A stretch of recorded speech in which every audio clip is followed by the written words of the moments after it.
Buenas tardes, mi nombre es Marcela Medina. Hoy vamos a ver la clase Mecanismos Genéticos Básicos. A esta clase la dividí en 3 partes. Ahora vamos a ver la parte 1. Los mecanismos genéticos básicos son los responsables de la transmisión y expresión de la información genética que en último término determinan la estructura y la función de la célula. Funciones como metabolismo y biosíntesis de aminoácidos, transporte de vesícula, replicación y reparación del ADN, transporte nucleocitoplasmático, síntesis de las subunidades ribosómicas y el proceso de la traducción, entre otras funciones. Al hablar de ADN, estamos hablando de ácido desoxirribonucleico. Es una molécula formada por 2 cadenas de polinucleótidos que se disponen alrededor de un eje central formando una doble hélice. Las características de esta molécula son la complementariedad y ambas hebras son antiparalelas. La complementariedad se refiere a las bases nitrogenadas. Estas bases nitrogenadas que van a tener una complementariedad específica. Así, las bases púricas se van a complementar con las bases pirimídicas y adenina se va a complementar siempre con timina y va a mantener unidas ambas hebras por 2 puentes hidrógeno, mientras que citosina va a ser complementaria con guanina y va a mantener las hebras unidas por 3 puentes hidrógeno. En relación a la otra característica, que sean antiparalelas, nos vamos a referir en más detalle en la siguiente diapositiva. Solo les voy a expresar en la presente diapositiva es que una de las hebras tiene el extremo libre 5' y la otra el 3'. Las comprensiones de la estructura tridimensional de la molécula de ADN la dieron Watson y Crick, y esto le permitió obtener el Premio Nobel de Medicina en el año 1962. Recordemos que es el ADN un polinucleótido. El nucleótido está formado por una base nitrogenada, que ya vimos, las 4 bases del ADN, las recordamos: timina, adenina, citosina y guanina. Un azúcar de 5 átomos de carbono, que es la desoxirribosa, y un grupo fosfato. Entonces, para formarse este polímero, acá está representado un monómero, que es un nucleótido, acá hay otro nucleótido, ellos se van a empezar a polimerizar por un enlace que se denomina fosfodiéster, donde el grupo fosfato va a estar unido al carbono 3 y al carbono 5 de la otra molécula de azúcar. Cabe recordar que esta numeración de carbono está reflejada con los átomos de carbono del azúcar, donde se empiezan a contar carbono 1, 2, 3, 4 y 5. Y cuando hablamos de que ambas moléculas son antiparalelas, hacemos referencia a cuál es el carbono que está disponible para que se una el siguiente monómero, que puede ser el carbono 3 o el carbono 5. Cuando hablamos de genoma, nos referimos al contenido total de ADN en una célula. Entonces, nosotros acá vemos las pares de bases por genoma haploide, o sea, cuando hay un solo juego de cromosomas. Si miramos los humanos, tenemos entre 10 a la 9 y 10 a la 10 pares de base. En cambio, los lirios tienen mayor cantidad de pares de base, están aproximadamente de 10 a la 11. Entonces, vemos que el tamaño del genoma no está directamente relacionada con la complejidad del organismo. Entonces la pregunta es, ¿por qué el genoma de lirios es 10 veces más grande en cantidad del ADN que el encontrado en los humanos? Y la respuesta es porque contiene grandes cantidades de secuencias de ADN que no codifican a proteínas en el genoma de los lirios. Como vemos, en el genoma humano, hay un 98,5% de las secuencias que no codifican para proteínas AR o ARN y solo un 1,5% lo hace.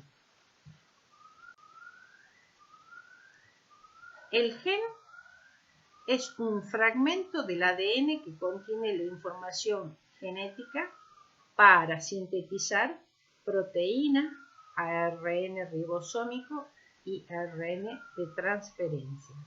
En este esquema observamos una célula donde en el núcleo está el gen, o están los genes, que son fragmentos de ADN.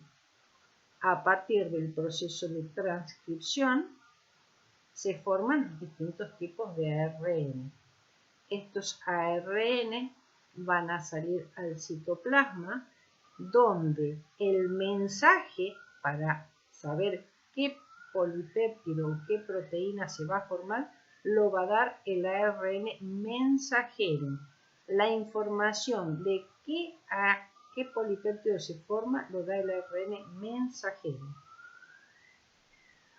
Entre los años 1990 y 2003 se desarrolló un proyecto que se llama Genoma Humano. Fue un proyecto muy importante que permitió conocer el orden de los nucleótidos del ADN, identificar y cartografiar aproximadamente 25.000 genes desde el punto de vista físico y funcional. Este proyecto permitió conocer muchas de las patologías donde las alteraciones de los genes, de sus bases, podía explicar estas enfermedades y así en algunos casos buscar una solución desde la genética. En el gen se ha determinado una estructura. En el gen se observa una primera porción denominada promotor, le sigue una región codificadora y una región terminadora. En la región promotora o promotor del gen es una porción que se sitúa al principio del gen. No codifica para ningún aminoácido y sirve para que las enzimas que realizan el proceso de transcripción reconozcan el principio del gen. La región codificadora es la parte del gen que contiene información denominadas exones y no contiene información denominadas intrones. Y la región terminadora marca el final del gen. Acá tenemos una molécula de ADN donde vemos un gen 1 a continuación de un gen 2. La misma molécula de ADN está representada acá en línea azul y vemos un gen 1, un gen 2 y un gen 3. Y vemos las distintas partes del gen. Una región promotora, una región codificadora y en esa región codificadora ustedes ven que se encuentran exones, intrones, exones, intrones y así consecutivamente. Y una región terminadora. Ahora bien, vamos a hablar del proceso de transcripción. Ese proceso de transcripción que es la síntesis del ARN a partir del ADN. Nosotros vamos a ver la síntesis del ARN mensajero. En el proceso de transcripción ¿qué necesitamos? Una enzima que se denomina ARN polimerasa. Es un complejo enzimático, pero nosotros le vamos a llamar ARN polimerasa. Quiero contarles que hay una familia de ARN polimerasas, pero para este nivel, para este curso, solo vamos a hablar de ARN polimerasa, la enzima que está involucrada en la síntesis del ARN. Además, necesitamos los monómeros, que van a ser ribonucleósidos trifosfatos. Estos ribonucleósidos trifosfatos, ustedes se fijan que no está el de la timina, porque no es un ribonucleósido que se necesita para la síntesis del ARN. ¿Quién está? El uracilo. Entonces, cuando sea la síntesis, la transcripción, vamos a tener que complementaria de la adenina va a ser uracilo y complementaria de la guanina va a ser la citosina, como ya conocíamos para el ADN. Entonces, las unidades que se van a necesitar, los monómeros son ribonucleósidos trifosfatos, que cuando se libere el grupo fosfato se van a convertir en los nucleótidos. En esta animación muy sencilla que ustedes tienen en esta parte de la diapositiva, ustedes ven el gen con sus diferentes regiones. La enzima reconoce primero el promotor. Luego empieza a trabajar la enzima uniendo los monómeros hasta que llega a la región terminadora. Entonces se libera la enzima y queda el ARN mensajero formado. Lo vamos a ver desde el inicio para poder seguirla detalladamente a la animación. Entonces, la enzima viene a la región promotora, abre la cadena y comienza a unir los monómeros mientras va copiándola en forma complementaria hasta que llega a la región terminadora y libera el ARN mensajero recién formado. Entonces, la enzima ARN polimerasa es la enzima que cataliza el proceso de transcripción y tiene una restricción. Solo une nucleótidos en el extremo 3', o sea, la dirección de lectura es 5' a 3'. Ustedes recuerden esto, en la cadena naciente solo va a adicionar nucleótidos por el extremo 3'. Entonces la ARN polimerasa solo va a poder usar una de las dos cadenas del ADN y le va a denominar cadena molde a esa. La ARN polimerasa, ella reconoce la región del promotor del gen.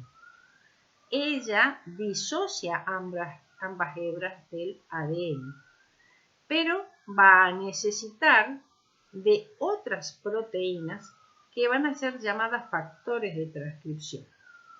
Y en relación a este último punto, ya les dije que hay una familia de ARN polimerasas que son responsables de la síntesis de cada uno de los tipos de ARN.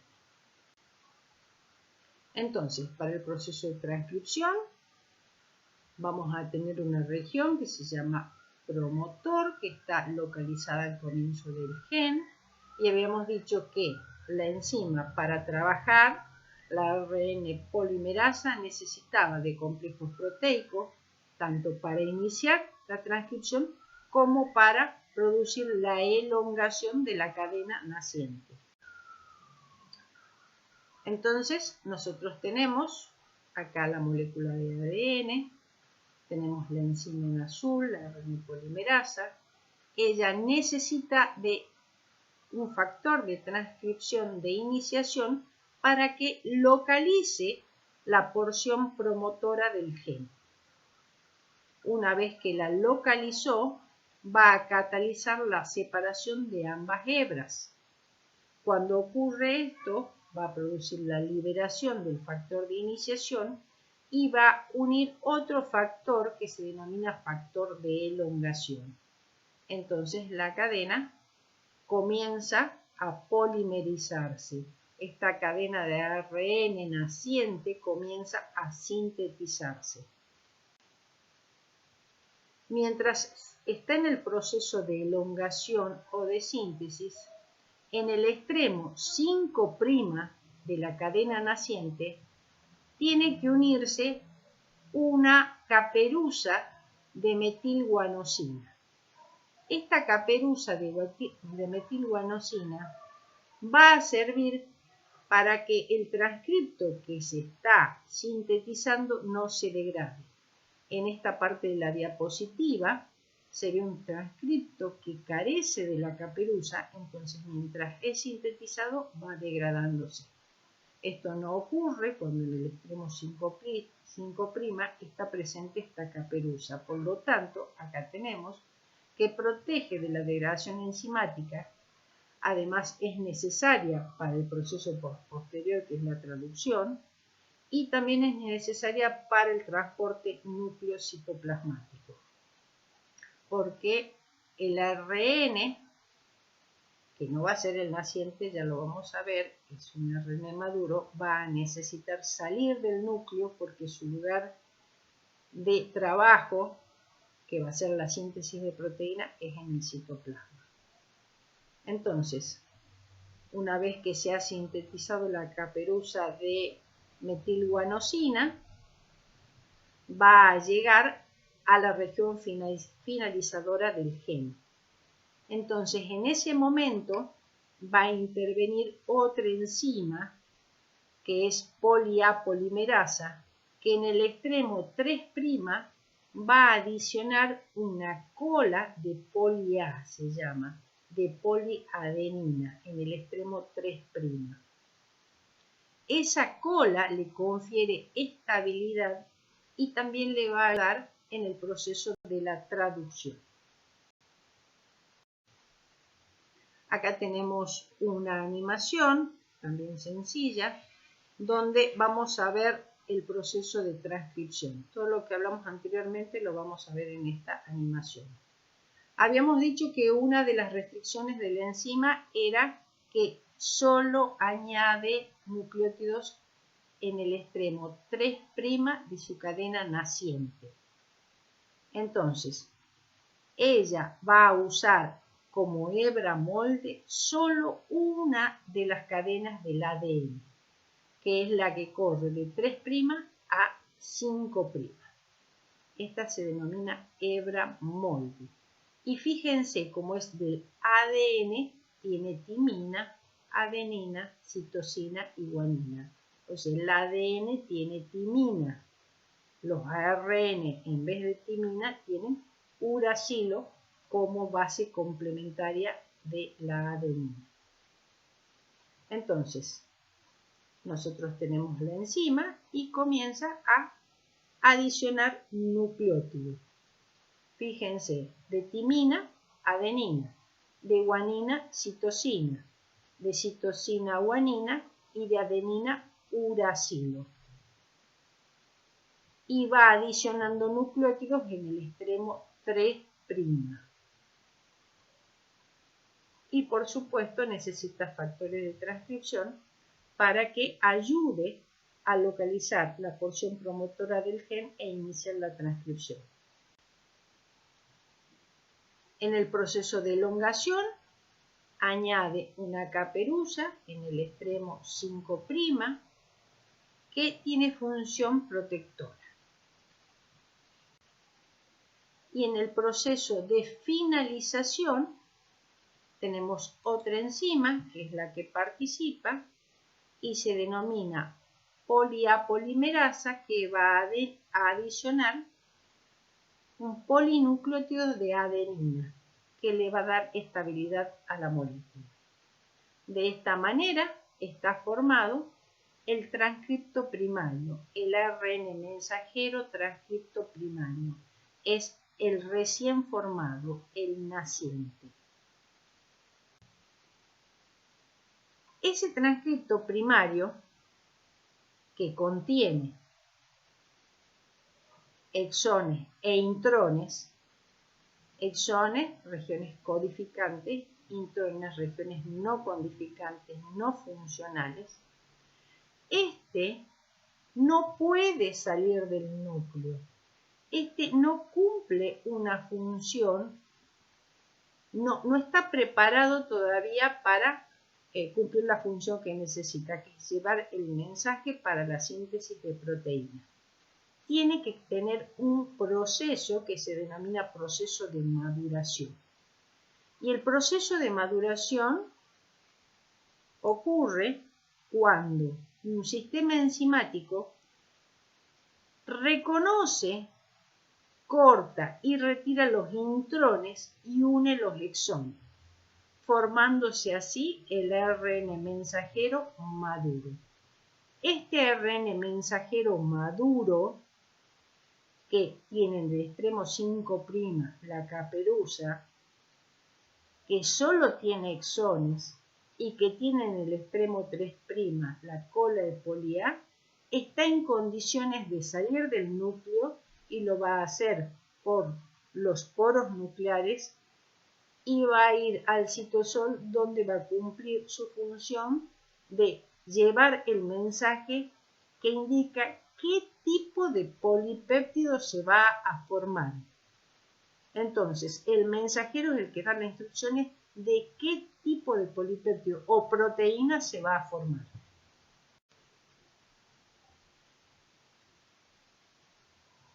Nosotros vimos, haciendo un pequeño repaso, acá tenemos la molécula de ADN, esta molécula de ADN que tiene exones e intrones, este gen que tiene exones e intrones, se produce la transcripción, que usando bases complementarias se forma este transcripto primario. Este transcripto primario, habíamos dicho que debe tener un proceso de maduración, y para ese proceso de maduración necesitamos eliminar los intrones, que son las cajas blancas que aparecen acá. La eliminación de esos intrones va a poder dar distintos tipos de ARN mensajero. Entonces, los exones, que son las cajas de colores que están numerados, pueden tener combinaciones diferentes.